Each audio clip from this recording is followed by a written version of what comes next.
Hi there, it's Jen from Jen's Homemadeology, and today we have a treat for you. We are going to be doing a pattern today from K.Azcona Designs.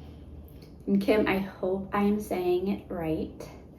And today we'll be making her Loud and Proud pattern, where you can express your pride out loud with this unique flag-shaped pouch that features a hidden front pocket. This pouch is perfect for carrying all small items, including even a phone. And 50% of the pattern proceeds go towards the Trevor project. So let's walk over the features of this bag. You have your hidden front pocket with magnetic snaps. And your front panel will consist anywhere between 3 to 7 stripes. You have your main zipper compartment. It's great for storing all your goodies, and it also features a removable wristlet strap. Now, I have seen people use this as a wristlet, also as a clutch, but I've also seen others attach a D-ring on the other side and use it as a crossbody bag or even a fanny pack. This will be the bag that we are making during this tutorial today. Even though I will only be making the 3-stripe version, all of the stripe versions are the same, as the process of connecting the straps and placing your snaps on for your pocket are the same. It will just be the height difference of your pocket that becomes different. I'm really excited to get to make this with you all today. So let's go ahead and walk through our supplies and materials needed in order to make this loud and proud. Now let's go through the pattern pieces and supplies that we'll need for the loud and proud. Overall, you will need 4 of piece A. 2 of those will be mirrored images for your exterior, and the other 2 will be mirror images of your lining. So here I have my 2 pieces for my exterior. One of these will be your very top portion of your stripes. So this will be my stripe one, and then this is my back side. And then for my lining, I have 2 again that are mirrored images. And then on the pattern piece, it does say to cut out your interfacing, and they would be mirrored of those pieces. I went ahead and when I was cutting my interfacing, stuck the glue side up and just cut it normally. So for like this piece, how I cut with this up, my glue was facing up on my interfacing. So that made it easier for my mind to comprehend that I was cutting the right pieces for interfacing. So again, there's my 2 exterior pieces and then my lining pieces.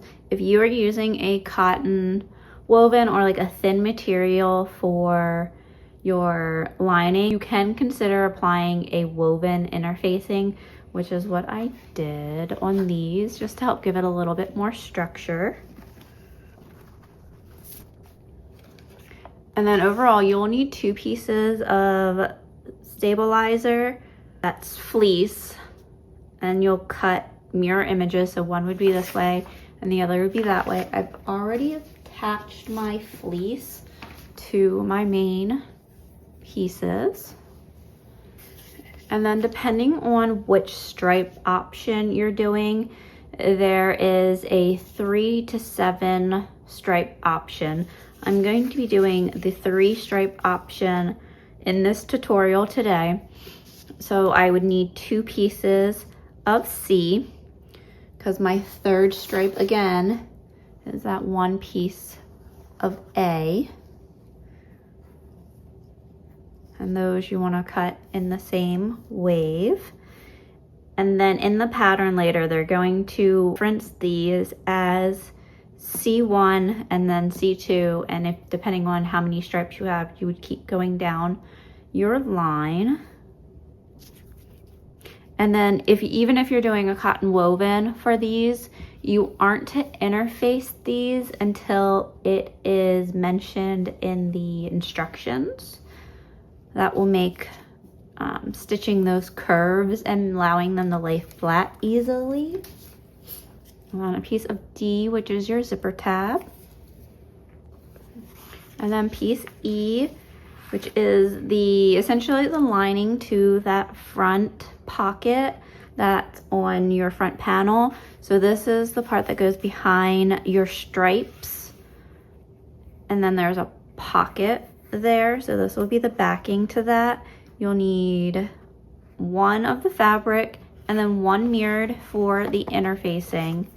And then one regular interfacing so that once you're done attaching and building your stripes, that will be applied to the back of it. So this will eventually go on back of here. And then a piece of F for your D-ring tab. And you can interface that depending on the fabric that you're using. And then one piece G for your wristlet strap, and then interfaced on the back. Then you'll need 11 inches of zipper tape. You'll need a pull, a 1-inch swivel clasp, a 1-inch D-ring or triangle ring. I'm going to be using a D-ring. And then 2 sets of 14mm magnetic snaps. The magnetic snaps definitely work best for this pattern. And then it is optional to have some double-sided tape. This right here is a 1/8 of an inch tape. Those are all of our supplies and materials. I'm gonna quickly run through some prep before we get started. That will help make your sewing easier. First up for prep, you'll wanna go ahead and attach your main stabilizer, which is your fleece, to the back of your pieces, your main exterior pieces of A. Again, this is my front side, and then this will be my back.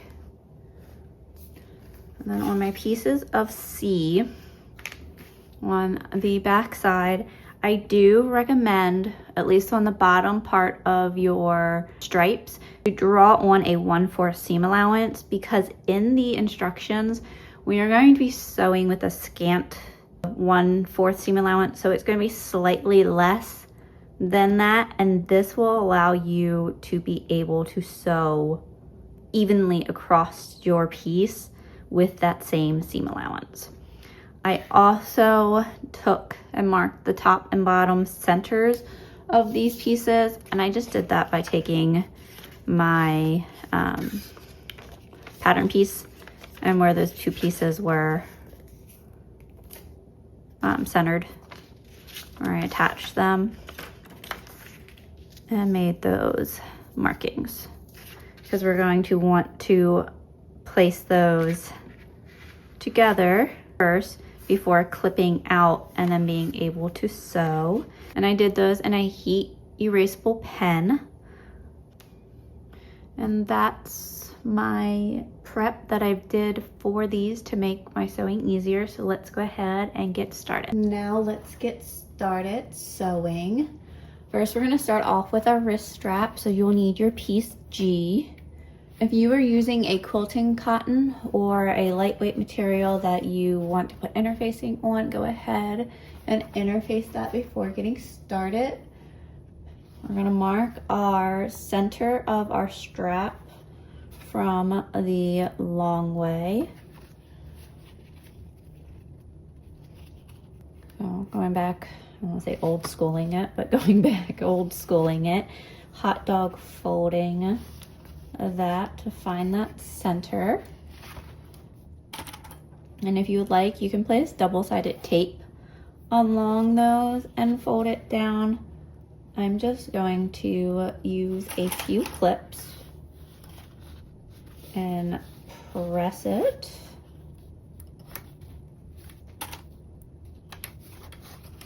And then repeat for the other side.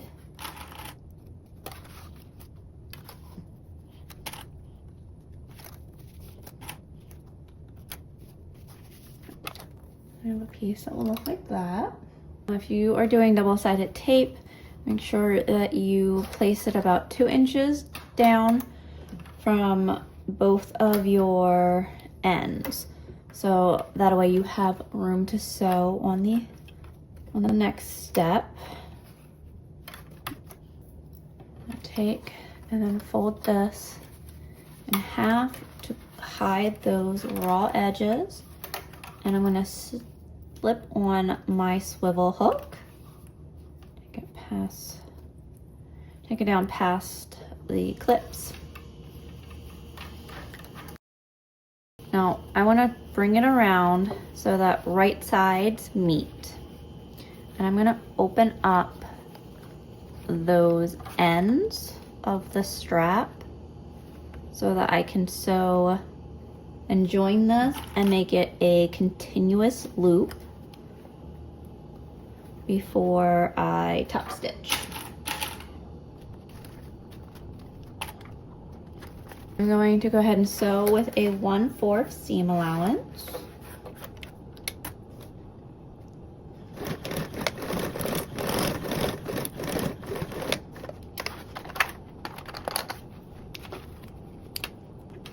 Now you'll want to go ahead and press open that seam and then fold back down and in.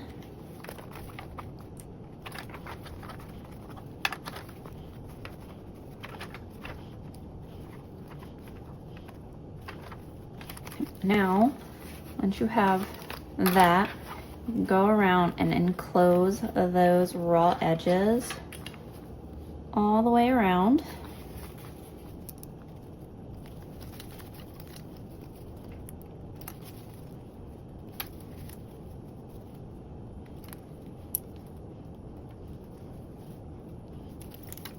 One piece look like that.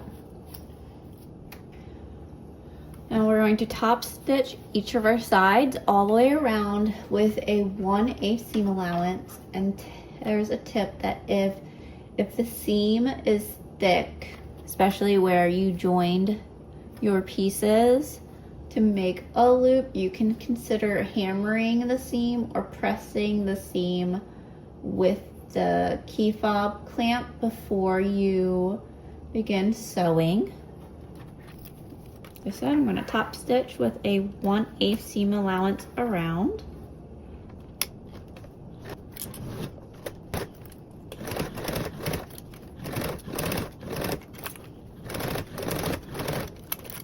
And as you sew, you'll go ahead and move your swivel out of the way.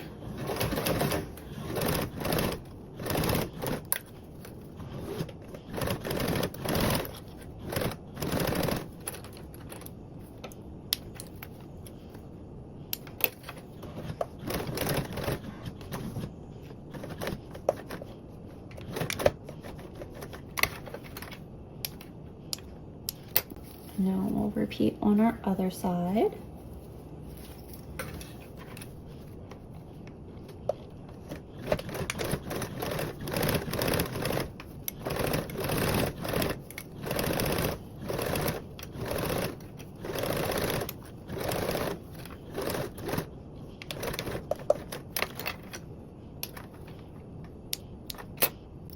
I'm going to go ahead and position this seam about 1 inch away from my swivel. I'm gonna go ahead and sew across here to make our strap. You can either sew and or place a rivet, but make sure that your rivet does not go through your seam.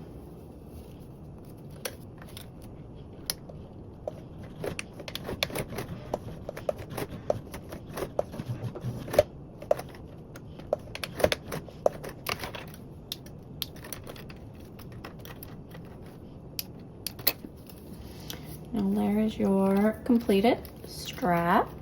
We can place this off to the side.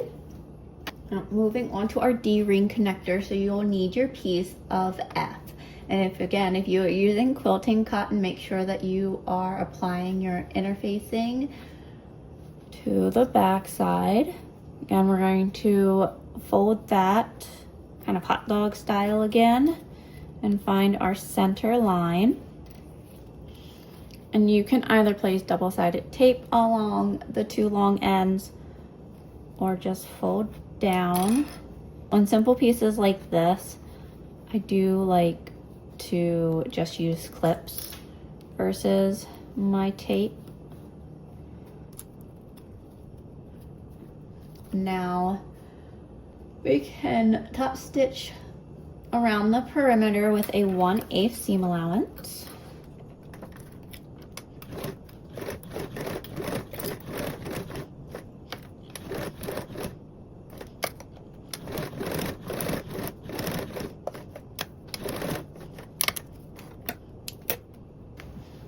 And then once that's top stitched, we can grab our D-ring, slide it on, encase those raw edges, and then baste this together with a 1/8 seam allowance.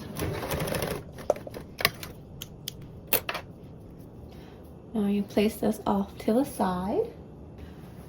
Now for our pocket, in the instructions, they go over the 5 striped versions, but the construction is the same for all of the versions.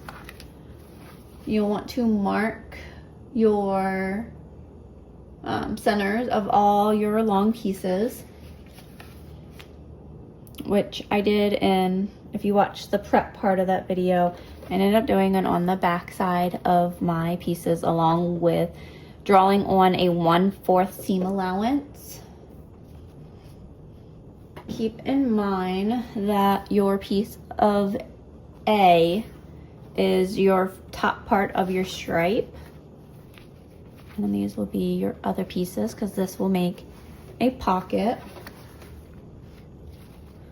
Since both of these pieces are C, throughout the instructions, each stripe is labeled as C1, C2, and then so on, depending on how many stripes that you have. We're going to take our right side up of our first stripe and place our second stripe right side down so that they are right sides together.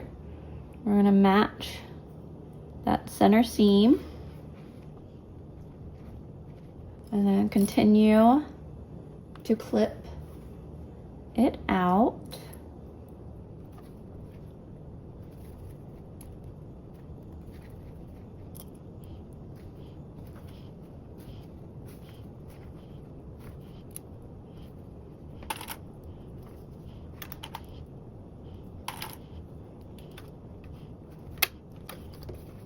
And you'll end up with a piece that looks like this. Once your pieces are right side out, you'll have that. Now we're going to sew with that scant 1/4 seam allowance, which is why drawing on a 1/4 seam allowance helped, because you want to sew slightly narrower than that 1/4. And this method will compensate for the fabric that gets lost in the folds of the seam when we fold it out, to ensure that our pocket will be the right height.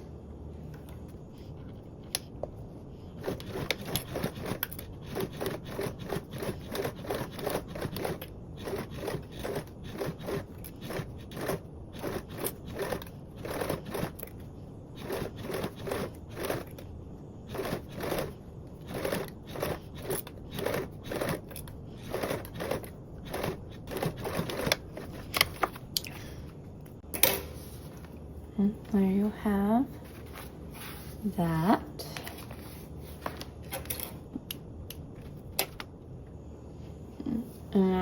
Since I'm only doing the 3 stripe, my pieces will be done, but if I was continuing on, you would want to take your piece 3 and 4, which aren't part of this. This was 1 and 2.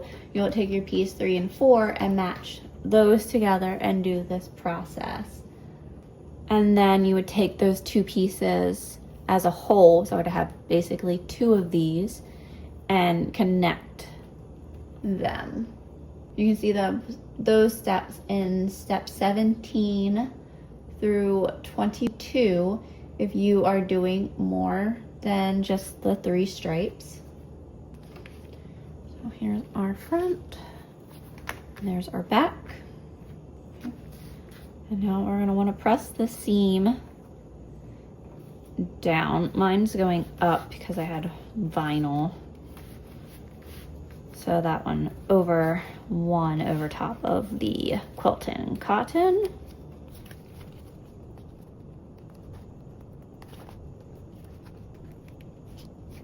And now we're going to top stitch along our pieces with a 1/8 seam allowance, well, along that join seam.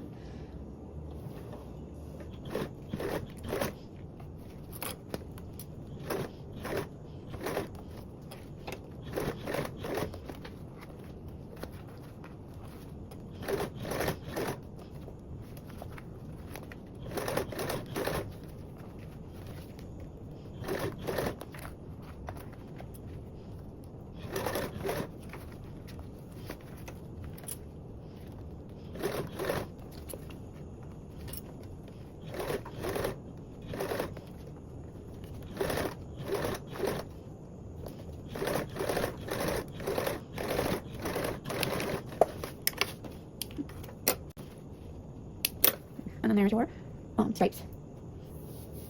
So depending on what materials you have used, you'll want to go ahead and attach that piece of interfacing to your quilting cotton pieces of interfacing piece E. Once you've attached your piece of interfacing, place this off to the side briefly. So here's our piece E, which is our fabric for our lining of the pocket. I want to take your pattern piece so you can grab your placements for your snaps.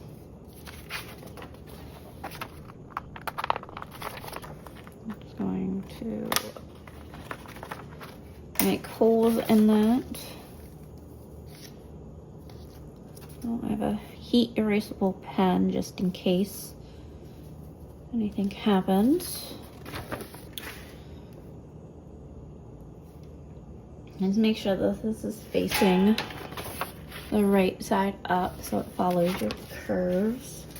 I like to take my washer pieces and where that circle was, center my washers and then draw my lines of where I need to make my slits for my magnets. I'm just gonna make 2 more little slips, and those will be the prong spaces of the magnet.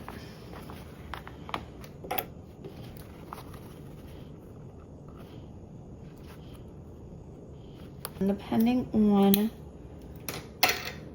your fabric, especially if you are using a quilting cotton, it does help to consider adding a few scraps of stabilizer behind your snap just for a little extra reinforcement behind those snaps. So I added a little bit of self-adhesive foam that I had to scrap pieces of. I'm gonna put my washer and then bring my prongs out and cover with tape. And I'll repeat for my other piece.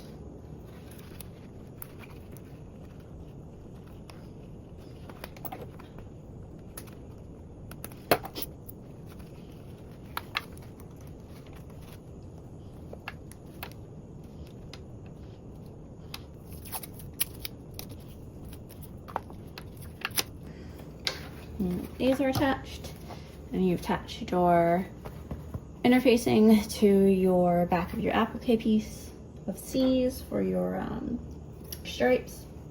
And now that you've attached your interfacing to your stripe pieces that have been assembled, we're going to place these right sides together, lining up your top edge of your stripes with your top edge that's closest to your snaps. And we'll place those right sides together and we'll clip along.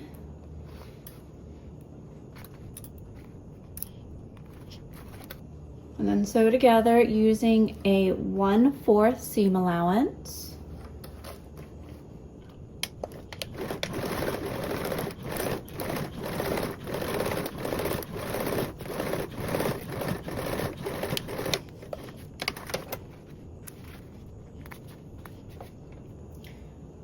And now we're going to go along the seam and make snips that are 1/2 inch away from each other.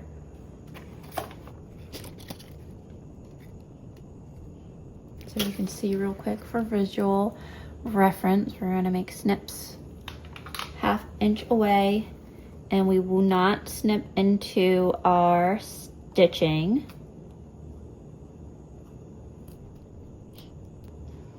And I'll continue that along.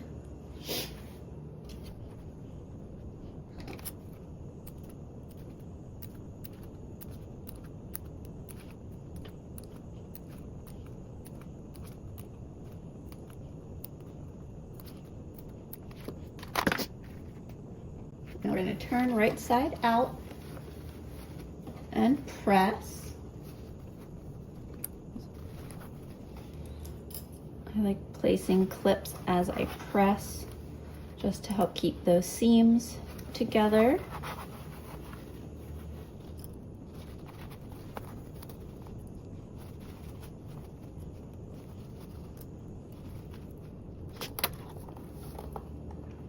And then place clips around your perimeter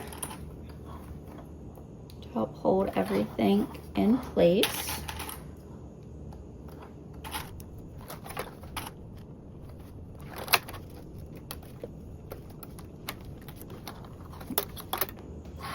And now we can top stitch our top joined seam with a 1/8 seam allowance.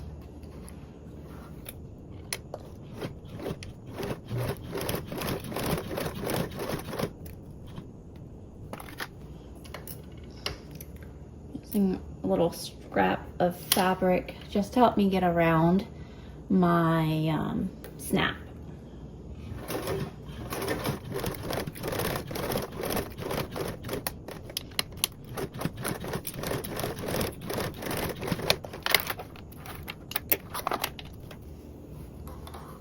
And there's that. And we can place this off to the side real quick. And now for our front piece of A, this will be the part that goes with your stripes on top. We'll place our magnetic snap placement. Make sure that you've already attached your interfacing and your stabilizer.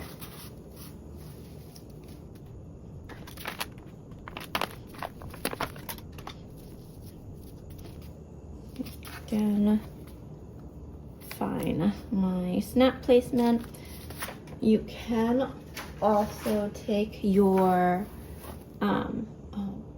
snizzle fritzel. I did do the wrong. I put the wrong magnet on it. This one should have been the female one, not the male. And go ahead and take your panel and line that up, and then press your snaps down to ensure that they're going in the same place. And I'm going to take my washer and make my lines. even though that felt is back here, still going to attach a piece of stabilizer.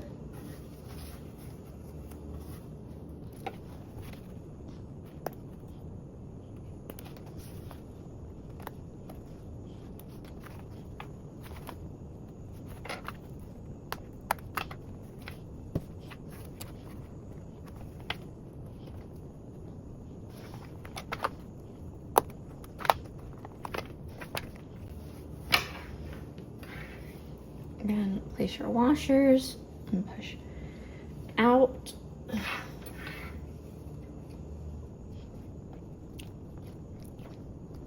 And cover with tape. This will help prevent those pieces of prongs from coming through and rubbing on the other side of your lining fabric.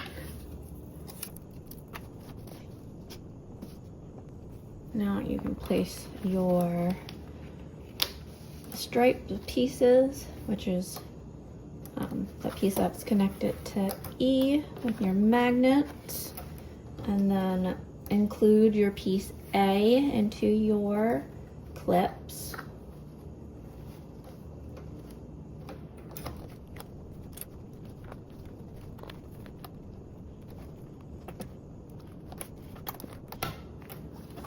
And that will become your pocket.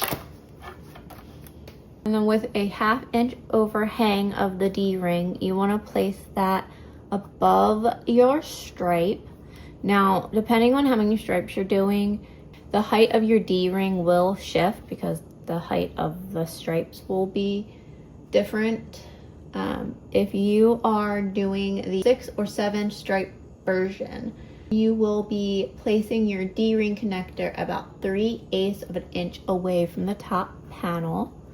So in short term, that does give you a little bit of a range to play with where you want your D-ring to be.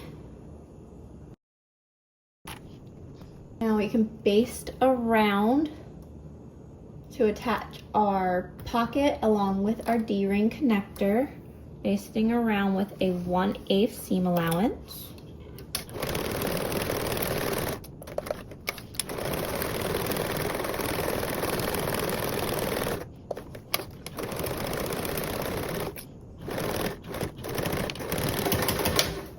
Now I know we are only basting, but I do back tack all the way across my D-ring tab, since that is a good connection point, like it's going to be dangling from that, so that helps reinforce that tab a little bit more.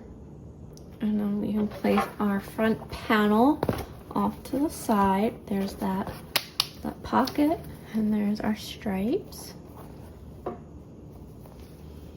Now we can move on to our zipper preparation. So you'll need your zipper tab, and your pull. We're gonna start off with prepping our zipper tab. So you'll turn that to the wrong side, that long ways, and then find the center, and then fold your ends in, and then that bit of where those seams meet is where your zipper tape will go and match up to, and then we'll fold that over. So before we do that, I'm gonna singe our ends of our zipper tape and place on our pull.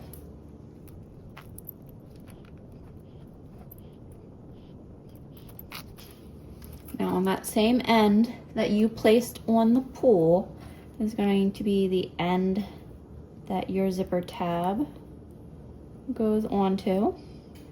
I'm gonna make sure that that zipper tape gets all the way down to the end.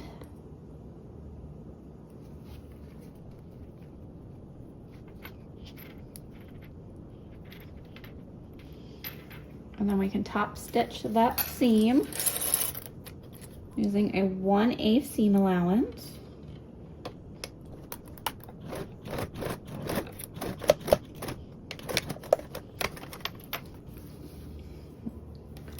There's that. Now on the opposite end, we are going to make our 90-degree zipper ends.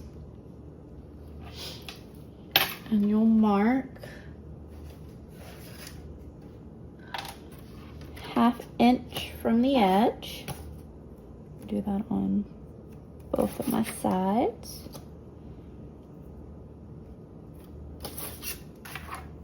And separate your tape. And then at that 1/2 inch marking, just pinch it to bring that up towards your zipper tape. And then I like to singe mine. You can baste them.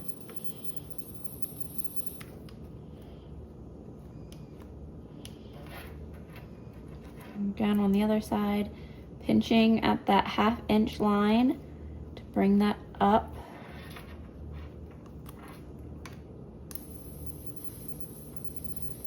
And singeing again.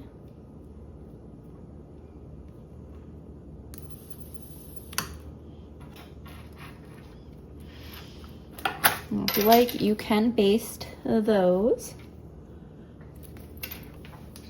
And there is our zipper that's ready for our bag, and we are moving on to our final assembly.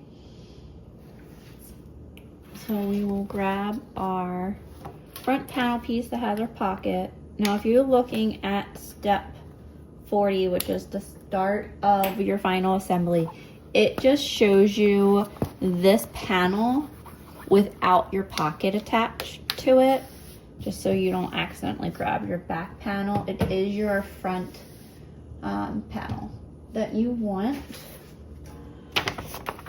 And you can take your pattern piece, or you can measure, but you want to mark 3/8 of an inch from your outer side. That is where your zipper tape will start and stop. So we're going to line up our zipper tape and place it right side down so that your zipper tape and your exterior fabric are right sides together. If you want it, you can use double-sided tape along this seam. I'm just going to clip it.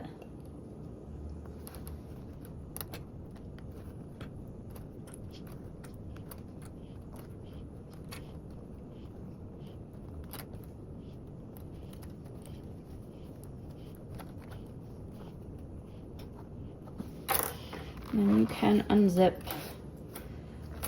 this. That will allow that zipper to lay more on that. Now you have your zipper tape that starts and stops within that marking. You can now baste this in place using a 1/8 seam allowance. And because I have a 90-degree zipper, I like to start farther down my zipper and then back tack, even though I'm basting. That just makes it easier to get over that hump of a zipper from the 90-degree.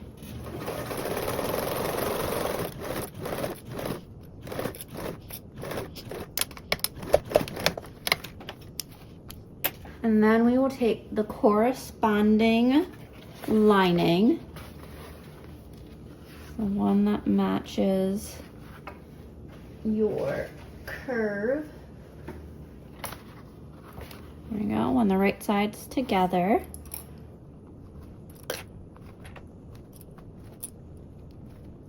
Now I can sew with a 1/4 seam allowance.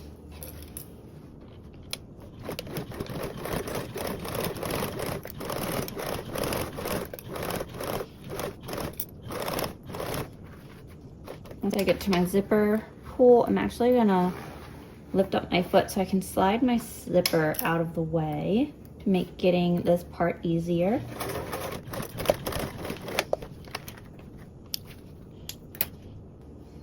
I'm going to turn our fabrics right side out and pressing.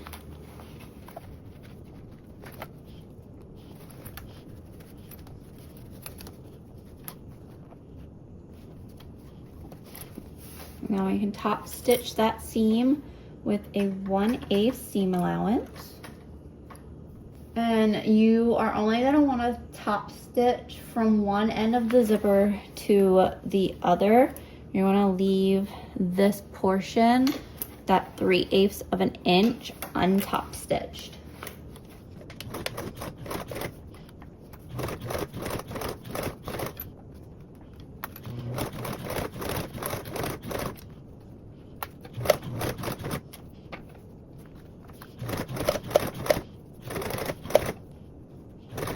Now remember to stop top stitching at the end of your zipper tab.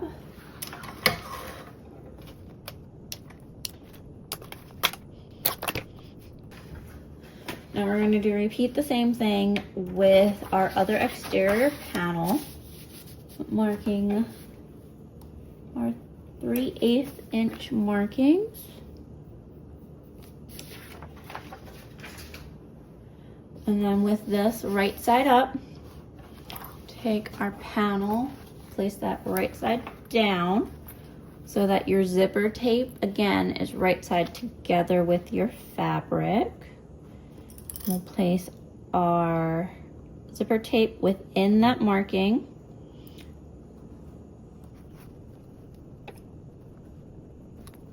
Look around. It does help if your zipper is all the way unzipped. Just allows that zipper tape to move freely.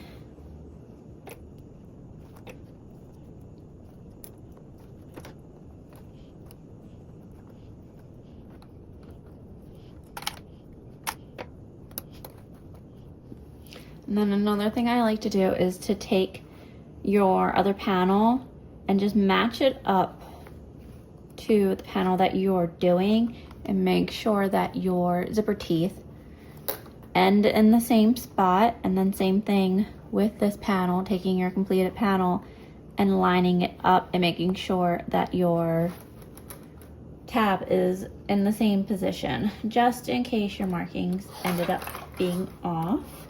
You are then ensuring that everything lines up. We're going to base this on with a 1/8 seam allowance.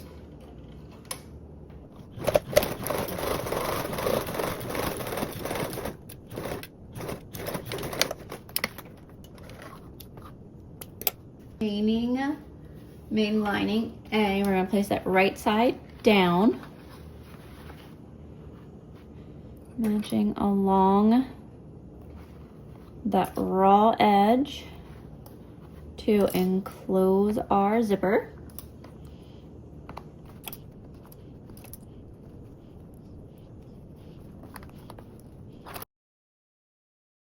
So with a 1/4 seam allowance,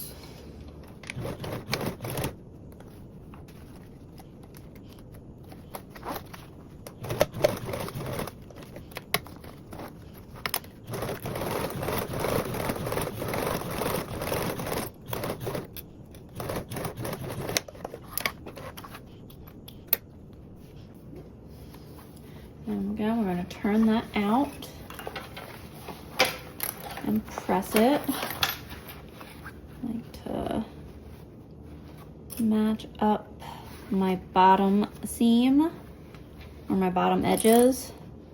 That will help ensure that I'm pulling my lining and my exterior fabric the same when top stitching. Again, we're going to top stitch only along our zipper tape. Well, zipper tape plus tab, so your zipper area. Top stitch with a 1/8 seam allowance.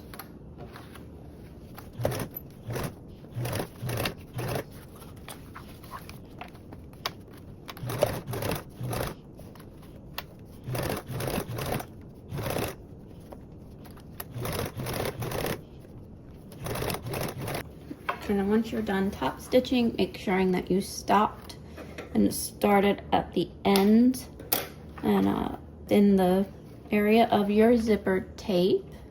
Once you've done that, if you have a logo tag or bag tag that you would like to attach, you can attach it to the back main panel now.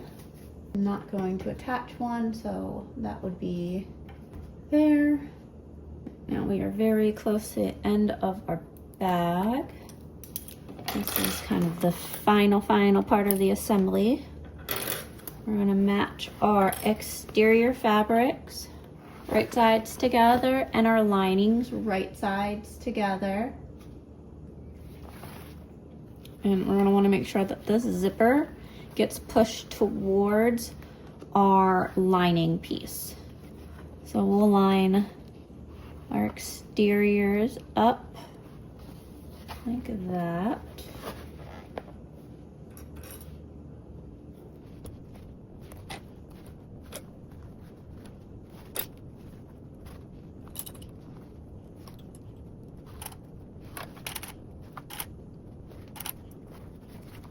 Again, make sure that your exterior fabrics meet up.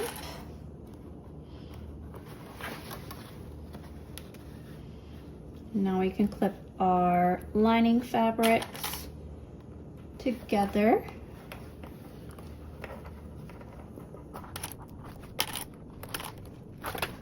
Again, make sure that your zipper is towards your lining.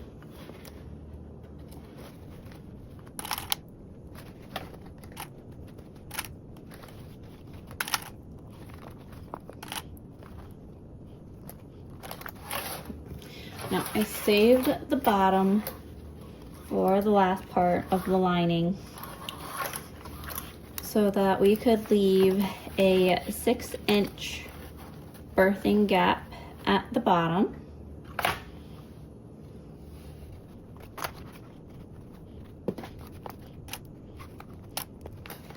There's my markings for my birthing gap. And more keys. And we're gonna start on the one side of our lining. I'm gonna sew an L stitch and I'm going to back tack a few times across here to really reinforce the seam to make lining up my fabric, lining fabric later easier. And that'll also be a strong seam for when you're birthing your bag. We're gonna start on this side and we're gonna sew our lining with a 3/8 seam allowance. As we near our outer main, so our exterior fabrics, we are going to gradually decrease the seam allowance to 1/4 of an inch. And then you'll make your way around your bag, keeping with that 1/4 of an inch around your exterior. And begin stitching your lining at that 1/4, and then you'll start to gradually increase to that 3/8 seam allowance so that both of your sides of your lining will match with the change in seam allowance. And then you'll finish sewing down and around your lining until you get to your marking with a 3/8 seam allowance. And again, on this, I'm gonna back tack a few times just to make that a strong seam. And then another tip that will make things easier, I'm going to draw in a 45-degree line on my corners of my exterior. That will end up being a stitch. So I'm gonna stitch around my exterior with a 1/4 seam allowance, but instead of sewing this as a square to make this easier as a turnout, I'm going to do a slanted stitch between that. So here is my 1/4 seam allowance on both of my sides. So instead of stitching from there to there, it's going to be that to that. And this one too. There's my 1/4. And there's my 1/4. And then a 1/4 stitch across. Okay. Again, we're going to start sewing, and this seam allowance will be a 3/8. Some good stitching in here first.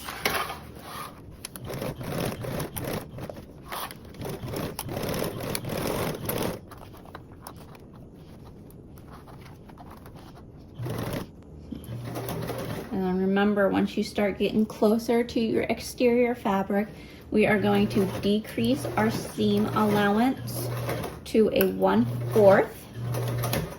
And you're going to sew your exterior with that 1/4 seam allowance. And I'm gonna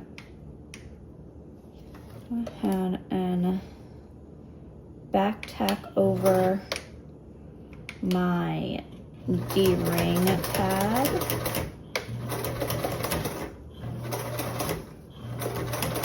For some added reinforcement. Now, this is where I'm coming to that corner.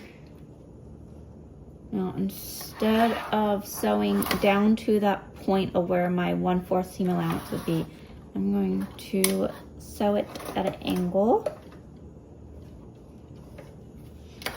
and then continue on with my regular straight seam.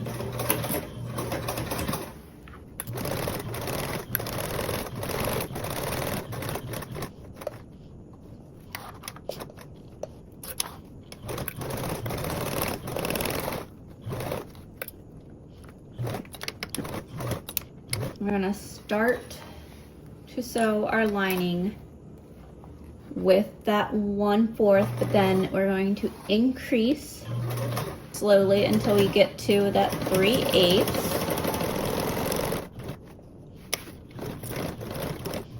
Once we get to our birthing gap marking, I'm going to turn it down and sew a few times over.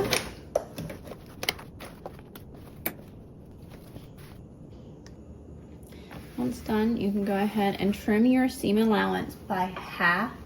Do not cut the D-ring connector, so you'll leave this overhang. And we're going to snip at the corners and trim the corners at an angle, but making sure not to cut into our stitching. So I'm gonna do these corners before like this first stitching that I'm cutting over is the basting stitch. There's my primary stitch, so I cut those at an angle, but I'm also gonna come in here and go an angle across the regular sides too. That will really allow that corner to set nicely. Essentially what you'll do is you'll cut down by half, and that will trim right along your basting stitches. Again, I'm gonna cut angles, angle, angle.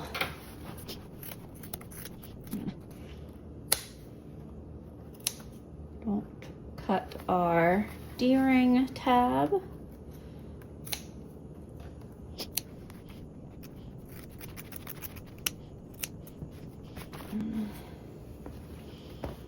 Now this side.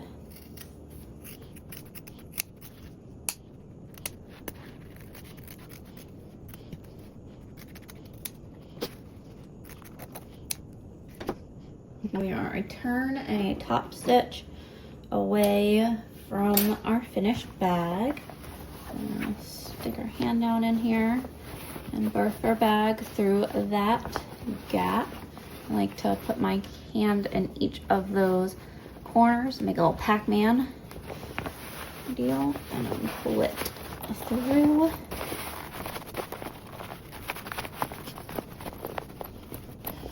You can use a turning tool, chopsticks, anything that has like a blunt edge, I personally like using my hemostats and just using those to help push out the corners. Now I'm not stabbing like into it, I'm moving along the edge of the fabric to help ease it out.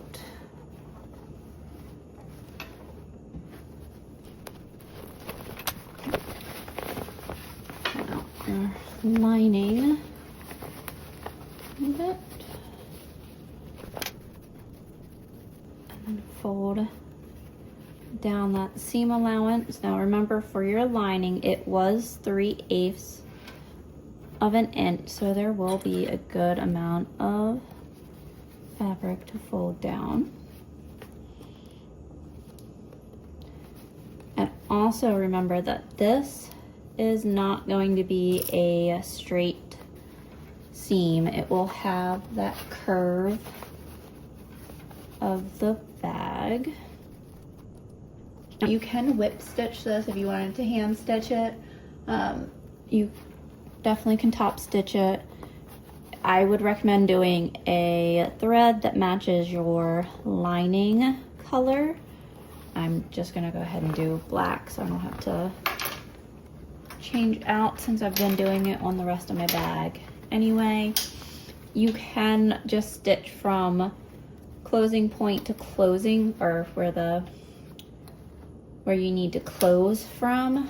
I personally like taking my stitches all the way across the bottom so that it looks like it's meant to be that way. And then you're gonna top stitch this close with a 1/8 seam allowance.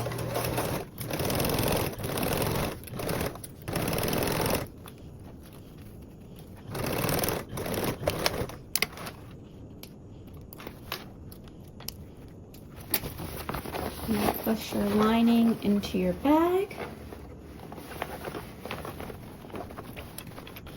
And you want to give this a little press. We'll poke out our zipper tab. Give that a press.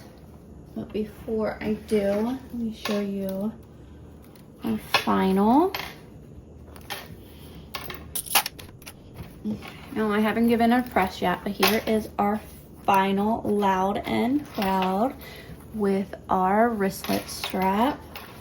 Here's the front pocket and then our interior and the back. Now, I hope you enjoyed making this bag as much as I did today, and if you've had any other questions that weren't answered, please feel free to drop a comment and I will follow up.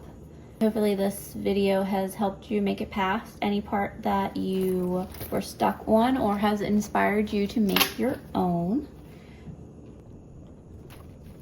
Thanks for sewing with me today, everyone. Happy stitching. Bye.